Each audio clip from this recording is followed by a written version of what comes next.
पात्रा को और दूसरी तरफ सौरभ भारद्वाज को संबित पात्रा की तरफ से लगातार ये कहा जा रहा है कि जो 2013 में अरविंद केजरीवाल भ्रष्टाचार के खिलाफ एक जंग छेड़कर सत्ता में आए, आज वो उस दहलीज पर पहुंच चुके हैं जहां कांग्रेस उनके समर्थन में खड़ी है। तो वहीं अरबिंदो फार्मा का जिक्र कर सौरभ भारद्वाज इस बात का जिक्र कर रहे हैं कि कैसे इस पूरे मामले में वो तमाम लोग सरकारी गवाह बने हैं जिन्होंने इलेक्टोरल बॉन्ड के तहत बीजेपी को चंदा दिया है। रीना सिंह सुप्रीम कोर्ट की वरिष्ठ वकील है, हमारे साथ लगातार जुड़ी हुई है। रीना जी, अब जिस तरीके से इस पूरे मामले को हम देखते हैं, अभी तक मनीष सिसोदिया, संजय सिंह, ये दो बड़े नेता हैं आम आदमी पार्टी के जो आबकारी नीति मामले में हिरासत में है और बार बार उनकी तरफ से तमाम कोर्ट्स में याचिकाएं दाखिल की गई लेकिन कोई राहत नहीं मिली। ऐसे में अगर अरविंद केजरीवाल को आज राहत नहीं मिलती है, आज उन्हें कस्टडी में भेज दिया जाता है, तो आने वाले समय में भी फिर जब तक इस पूरे मामले को लेकर चार्जशीट फाइल नहीं हो जाती, कन्विक्शन तय नहीं हो जाता, तब तक क्या केजरीवाल को कोई भी फौरी तौर पर राहत मिलने की उम्मीद है? नहीं, देखिए, जो पीएमएलए एक्ट है, इसके अंदर इंटरिम बेल का जो प्रोविजन है वो बहुत ही ज्यादा स्ट्रिक्ट है। और पीएमएलए एक्ट के सेक्शन 45 के अंदर अब ये जो सेक्शन है ये अरविंद केजरीवाल जी पे लगाया गया है।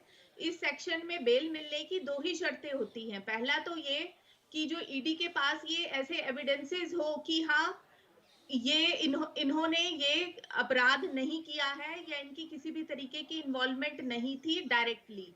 दूसरा उसमें जो दूसरी कंडीशन है इस सेक्शन में वो ये है कि अगर उन्हें बेल दे भी जाती है एक्यूज्ड को, कि वो किसी भी तरह से इस मामले को कोई नुकसान नहीं करेंगे, विटनेसेस के साथ कोई छेड़छाड़ नहीं करेंगे।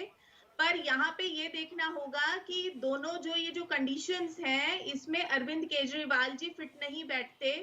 और सेम कंडीशंस के ऊपर मनीष सिसोदिया और संजय सिंह, उनके ऊपर भी यही धाराएं लगाई गई थी। और अब जब क्यूरेटिव पिटीशन भी जो एक सुप्रीम कोर्ट में, वहां पे भी उनको कोई रिलीफ नहीं मिला, उसमें भी यही कहना था ईडी का कि ईडी के पास 338 करोड़ की जो इन्होंने ट्विकिंग की एक्साइज पॉलिसी के लिए, उसके पुख्ता एविडेंसेस हैं। और कल वही एविडेंसेस कोर्ट के सामने भी दिखाए गए, दिल्ली हाई कोर्ट के सामने, और अकॉर्डिंगली उन्होंने रिलीफ देने से मना कर दिया। आप जिक्र उस बात का कर रही हैं कि जो पीएमएलए का सेक्शन 45 है उसके तहत इंटरिम बेल मिलना जो है वो बहुत मुश्किल इस वक्त केजरीवाल को नजर आ रहा है।